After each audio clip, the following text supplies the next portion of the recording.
Today we've got a crazy entitled parent story of a mom who resents their own kid. We'll get into that in a bit, but first, I'm 17 and have been saving my checks until I turn 18. Will this cause any problems for me in the future? When I was 15, I got a bank account open in my name under my mom's account and have been working since then. When I got hired, I opted for checks instead of direct deposit and would deposit them each time into my bank account under a custodial account because in the US, you can legally not open your own bank account as a minor. Perfectly fine. The problem is my mom has always been very controlling, and when I was 16, I bought myself a binder, and my mom ended up finding it, while snooping through my room of course, and grew extra strict since then. She has refused to buy me anything, including daily necessities such as shampoo, pads, skincare, food that only I like. I still get to eat food and use items bought for the whole family, so it doesn't really count as neglect, it's just normal personal items that all teens need, because I am acting like a disgusting adult who can buy whatever she wants.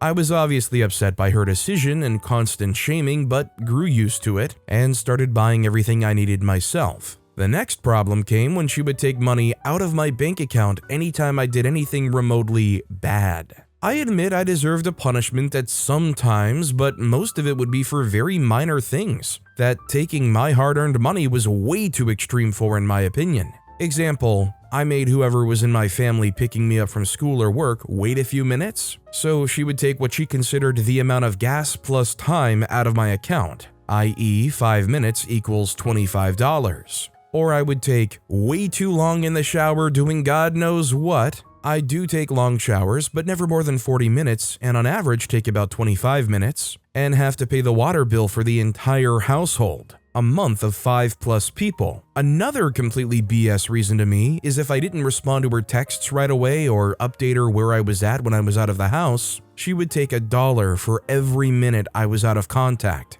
For context, I often work doubles or go to school and then work and ride the bus to and from work and school nearly all the time. While it would annoy me to reply to her spam texts after she confiscated all my devices, for the same reason she won't buy me anything, I would do so. But the issue is that my dad stopped paying for my phone plan over half a year ago, and so now I have no service and I'm constantly having to connect to any public Wi-Fi in order to send iCloud messages or FaceTime calls and update my location on Life 360. In the summer of 2023, I stopped depositing my checks into my checking account so that I could continue to save the rest of the money I get from working to move out. Fortunately, I work in a chain restaurant and there is an online website where I can see every one of the payslips from the time I was hired. This way, I've been keeping track of my undeposited money and know that I won't forget any paychecks when I am ready to deposit. My question is, will not depositing all my checks cause me any issues once I turn 18? I know that all money is still legally in my name / towards the checking account, but the checks themselves expire after 160 days.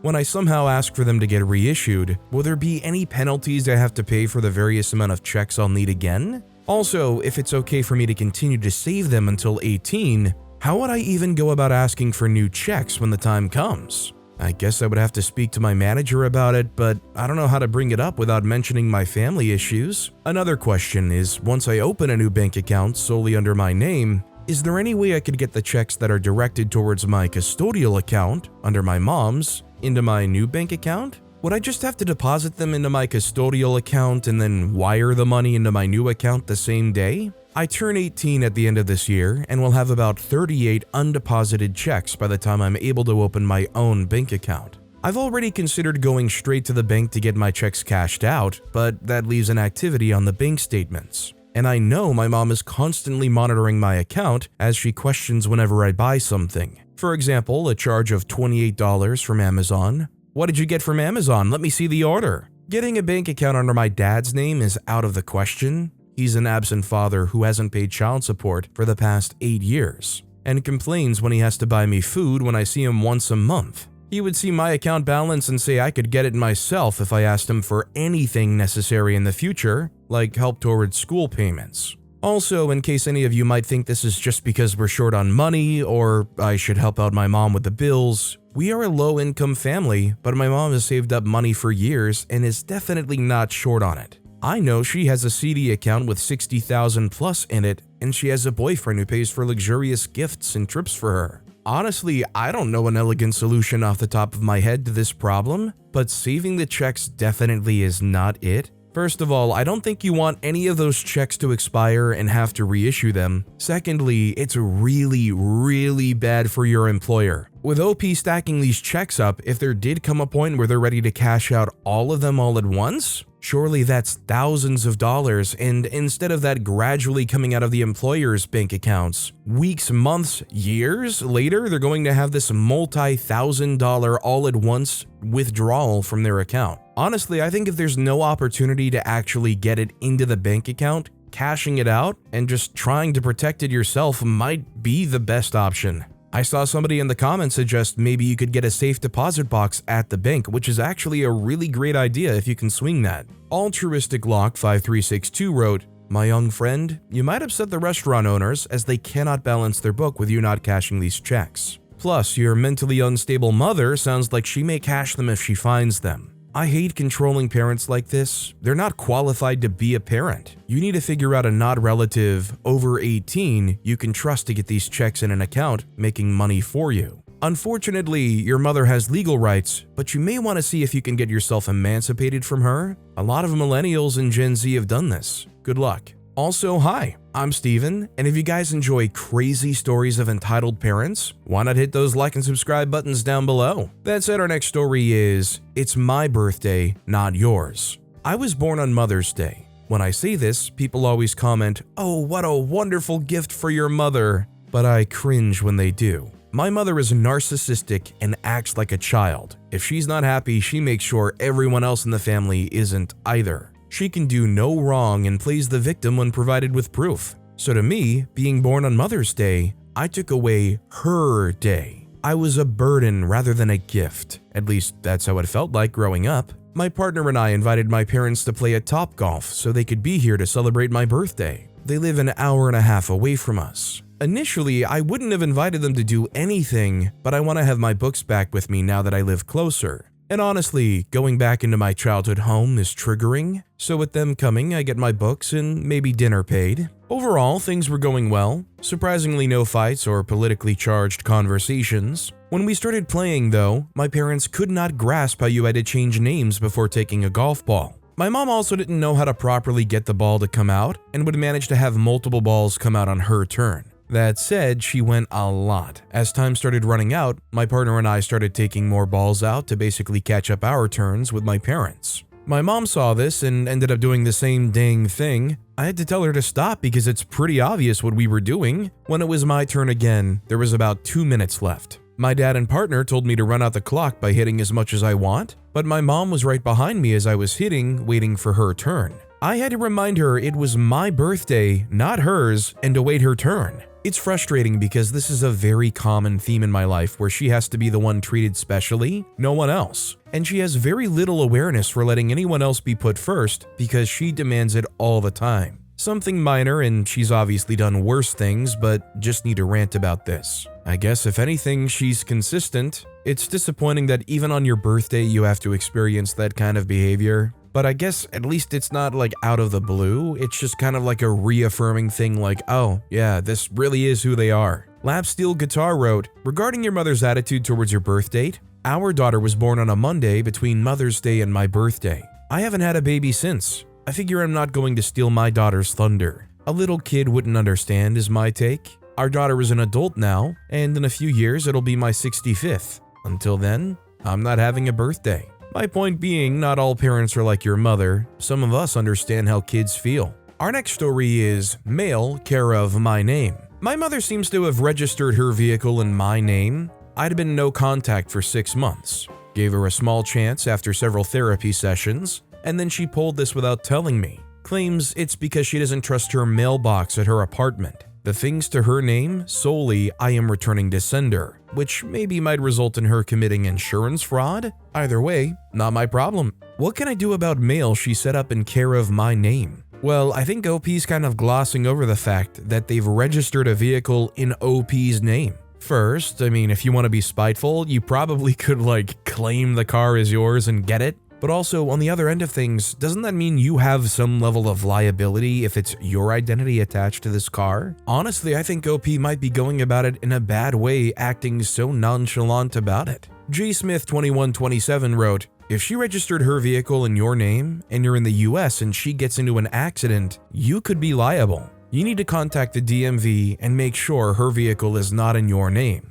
And if it is, do whatever it takes to get it out. Also, check your credit. If she put a vehicle in your name, she would have had to have used your information, social security number, etc." Our next story is it normal that my mom laughed at me when I burned my hand? I was making donuts for the first time. My mom was there, but she just watched. She never made donuts herself. She doesn't really bake. While frying, I burned my hand a few times and it was really painful. When I told her this to her, she just laughed and made jokes that I fried my hand. This made me feel really hurt, but I wonder if I'm just overreacting. Truth is, I'm quite the clumsy person myself, so it might also have been my fault, but I try to be as careful as possible. Keep in mind, whenever my mom tells me that she has a headache or her back hurts, I never laugh at her. Also, she always tells me I should keep my pain to myself. Not just physical, but mental and emotional as well. But why would I tell her if I'll just get dismissed? That's why I'm mainly mad about this, because of the hypocrisy. This is also what happens with mental health problems and trauma.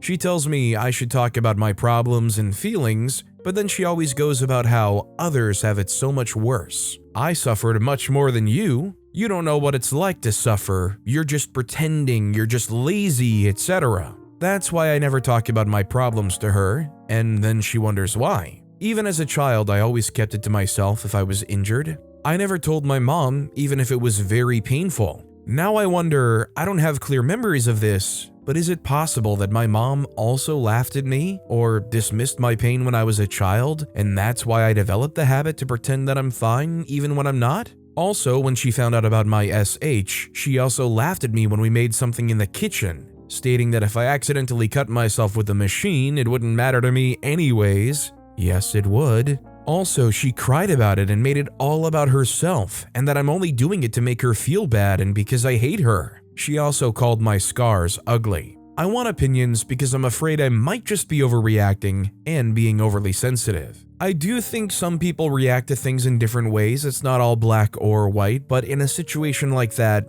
you would hope that there would be a level of empathy being shown. I think that's definitely the heart of the issue here. It's not even necessarily that in that situation, they reacted in some super concerned or caring way. It's the fact that they never have. And is that normal? I don't think so. Second Cup of Coffee wrote, "It isn't normal that she laughed. She lacks empathy. As for you getting burned, keep aloe vera gel nearby when cooking. This stuff is amazing." This next story is, parents forbade me from getting a haircut my whole childhood. I got my hair cut as an adult, and my mom judged me for it. I was forced to have very long hair. I was told it was because my mother said her mother forced her to keep her hair short, and she said it traumatized her. I honestly felt like Rapunzel with my long butt blonde hair and not being allowed to change it. I told my mom when I was a teenager that I was sick of my long hair, and I wanted a change. She said absolutely not. I decided to get my hair cut and donate the hair to charity. My mom crapped all over the idea, saying I was going to regret it and have a mental breakdown over the change.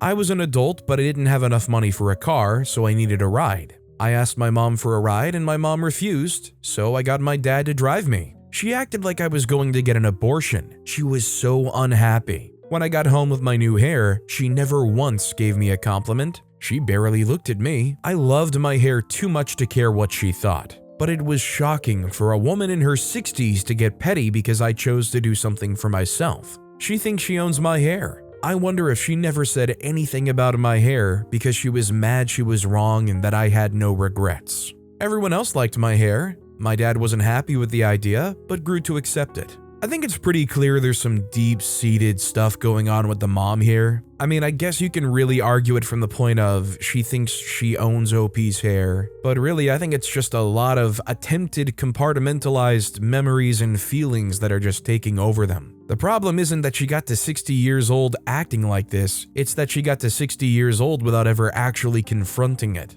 Artistic Ad 7309 wrote, "Your mom was so traumatized by the denial of her bodily autonomy as a child, she decided to deny you bodily autonomy? Sound logic. Badger Hooker wrote, "My mom cut my hair all off to a boy's length along with my little sister's when I got my first period. She was trying to keep us from getting assaulted, I guess? I hated it. She told me she was trying to keep us out of trouble. She also said she was worried my sister and I would get punished by dad if we got SA'd by anyone. Insanity. I have 2 sons now and only cut their hair when they ask me to." Our next story is, entitled parents change their baby in the middle of train carriage and give me snark when I ask them to find a toilet to get rid of the nappy. I get it must be difficult traveling with children, especially when you have 3 of them, but when you have 2 parents on hand, this shouldn't have happened. So I treated myself to a first-class ticket on my train company after a long day in the office. All was fine until a family with 2 children and a baby get on. About 15 minutes into the journey, they decide that the baby needs to be changed. I thought they would go and find a toilet like most people would, because there are toilets with baby changing facilities on this train. Instead, he got up and came to the buggy in the doorway to change the kid. Obviously, that is horrible enough, but I thought that maybe they would do the decent thing and find the toilet to dispose of the disgusting used nappy.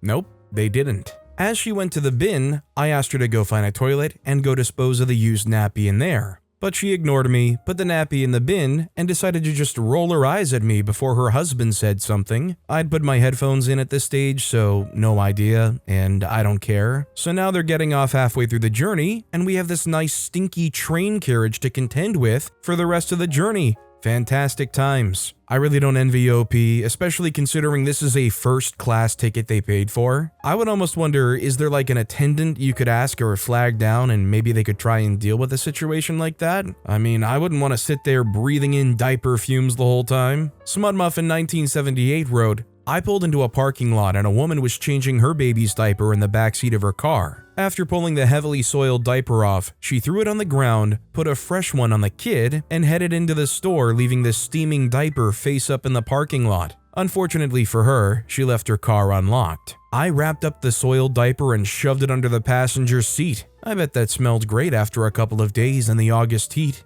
Our next story is, "My parents hate my boyfriend because he's Muslim." So let's describe the type of life I'm living right now with my family. In the title, I mentioned my parents, but in fact there's also my grandparents, mother's side. We live in the same house. 1.5 years ago, I met some friends of my friend and we became a large group. Through the months, I started a feeling for my current boyfriend and we became a couple. My parents met my boyfriend and the other friend and never had nothing against him. I was a little scared because he was and is Muslim from Morocco, 2nd generation, and I know my parents are slightly racist. We can say that they don't love the culture of North Africa and are basically very scared, as almost everybody here in Italy. I'm Catholic and white. My boyfriend is 23, I'm 24. He's a lovely guy and we've been through rough times in the early stages of our relationship, but our love won. He was born here in Italy, he did all the schools here, and he doesn't know very much of the Arab language. He has a sister who studies at Fashion University far away from home, totally free.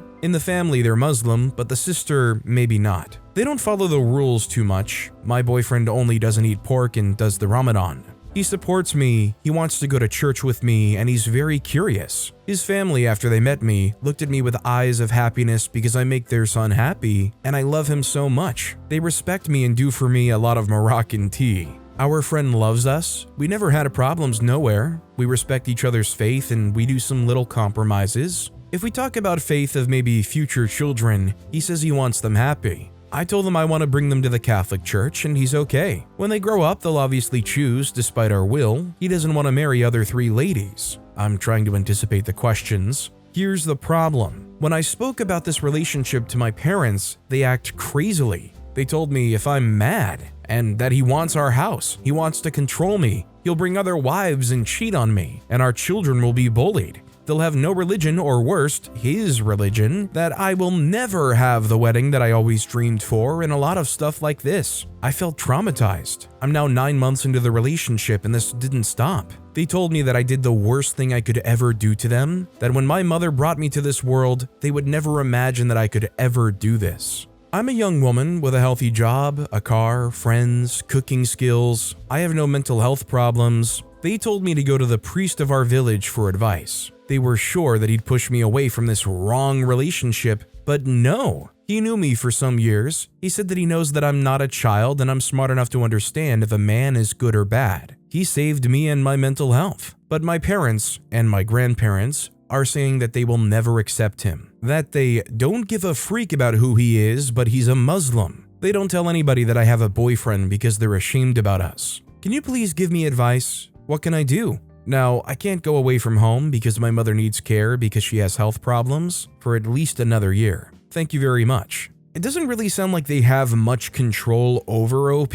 I would continue asserting yourself and saying, this isn't a bad guy. I'm happy with this. You have to accept me. And that sooner or later, if they don't accept you, if they're not willing to be at least open and understanding of your relationship, even if they are like basically racist, that they're going to lose you and you're going to distance yourself sooner or later. Irish Tina 62 wrote, if you're going to stay a Catholic, please talk with a priest, preferably without your family there. In an official church document released in 2004, the Vatican discouraged marriage between Catholics and Muslims, especially Catholic women and Muslim men. If a Catholic woman and a Muslim wish to marry, the document says, bitter experience teaches us that a particularly careful and in-depth preparation is called for. It also says, profound cultural and religious differences exist between the two faiths, particularly concerning the rights of women, who are referred to as the least protected member of the Muslim family. If Catholics do choose to marry Muslims anyway, the document says they must be sure to baptize their children as Catholics and avoid signing Islamic documents or swearing oaths, including the Shahada,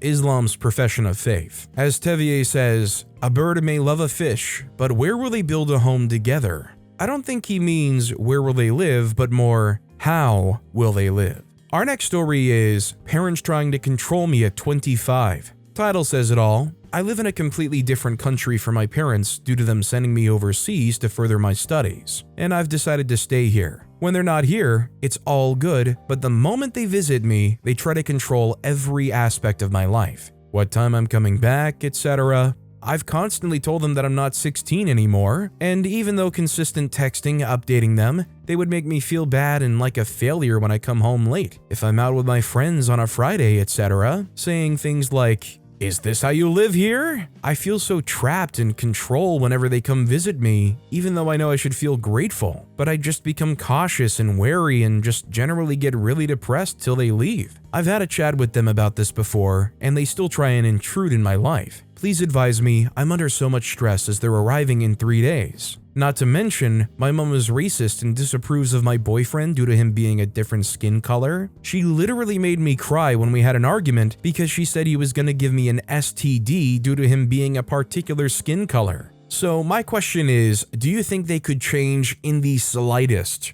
If yes, then I would say continue trying to fight this and stand up for yourself and your boyfriend. If no, and that's how they've always been and that's how they'll always be, then I think it's time to understand how stressed they're making you, how little they actually give you on those visits, and stop seeing them so much. Keep them remote. T-Jums wrote, the easy answer is to simply stop the visits. If they can't respect your autonomy, then they can stay home. Kangaroo Maleficent 94 said, it's possible they, the parents, pay for something significant like rent or mortgage, and that's both the reason they visit or stay there, and what gives them the lasting power. I think your response is the only way, but I'm doubting it's that easy for OP. This next story is, my mother resent me. I moved away for work 1 year ago to another country, married, leaving behind my older sister unemployed, and mother on pension living together. Everything was normal before. My mother is narcissist, bipolar, who refuses therapy, but it has all she needs in her life, but still feels sad over how her life turned out at her age. Always finding something to be negative about. Anyway, they rarely make an effort to stay in touch with me. My sister said to me many times she hates me for leaving and making my own life, but does another point. The thing is, they've always talked badly of my father ever since he left. They still call for him when needing someone to drive them around or any men work around the house. Now, he's also old, sick, and living with my aunts. He's not a great person either, but my mother talks nasty of him for just going out and posting his dinner in social media. I mean, they're adults, already separated, and she refuses to talk to him and so on. So I gave up on their relationship. But what hurt me is that she admitted to use social media while leaving me on red on Facebook, Instagram, and mail. She says she forgot her password and doesn't use her phone, but she just admitted to knowing whatever my father does. To talk to her, I have to call my sister and ask for her. Is that normal? This year, I'm wasting all my savings to visit my country again because I do miss my country, my friends, and my partner actually has family that cares for him. My sister said she didn't care because she was getting married the same month. I didn't know. Now I changed my travel date to another month because she thinks me going same month is just ruining it for her for some reason. I know my mother doesn't know either. It will just be a civil, no ceremony, but yeah, it's another story. I'm not invited. I'm staying with my husband's family. I just have the feeling both my sister and my mother are talking nasty of me as they do my father. Always get those passive-aggressive, witty comments when I call like, "You must be so happy, not like us. I don't know why they would hire you from the other side of the world." It really hurts. I worked so much to get to where I am at. And my sister just told me to stop sending her pictures to show to our mother of my happy life because it makes her cry. I pay for her medical insurance and always send gifts on special days, but they're treating me like I abandoned them to die or something. They're living just fine, but just want to feel miserable. Mother refuses to go out to eat and stuff like that, and anyone else that does just does it as an attack to them or something. I don't know. Why are they treating me like a bad daughter for making the best I can out of my life as an adult? My love feels one-sided. They just can't be happy for me or be happy for what they have. They ignore any help that is not just sending a large sum of money. No thanks. I don't know, a crab's bucket. So admittedly, the story was a little bit hard to follow, but the main gist of it is OP does so much for them, they share their life with them, they pay for medical help for them, and in turn, they just get told, "Your life makes us cry." They can hardly get in contact with these people. They're most likely being talked bad about behind their back. My question is, why do you even still try to attempt to have any kind of relationship with these people who just seem to hate you with everything you do? That you being in the same country must mean that you're trying to ruin their civil ceremony that they're not even inviting people to? Honestly, if you have a heart enough to care still, I would just keep paying for the medical stuff, and I would just stop trying. They can reach out to you if they want to talk. And I wouldn't entertain anything that they send your way that isn't at least neutral sounding, like anything that's hostile, accusatory, or rude. It's just not worth your time, is it? Excellent Ad 1132 wrote, "It is now time to take their advice. They've been telling you that you should cut contact with them. You just haven't gotten the hint. Cut them both out of your life and quit sending them money. They want to guilt you into being there more for them, but only come back with negative comments. Do you really need them in your life for anything? I think not. Grieve their loss and move on with a happier life, never having to deal with their negativity again. Enjoy your spouse and his family because they're supportive as opposed to your family, who is just a bunch of users or losers. It might be hard for a while, but after a while, I would bet that you will feel a great weight off your shoulders for having to deal with them." But with that being said, that's all the time we have for today. Now, if you want to hear another crazy entitled parent story, check out that video on the left. Or if you missed my latest video, check out that video on the right. That said, I'll see you all next time with some more stories.